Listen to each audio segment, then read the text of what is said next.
എനിക്കാവതില്ലേ പൂക്കാതിരിക്കാൻ, എനിക്കാവതില്ലേ കണിക്കൊന്നയല്ലേ.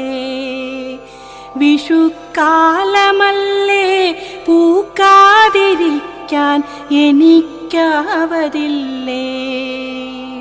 വിഷുക്കാലമെത്തിക്കഴിഞ്ഞാൽ ഉറക്കത്തിൽ ഞാൻ ഞെട്ടി ഞെട്ടിത്തരിക്കും.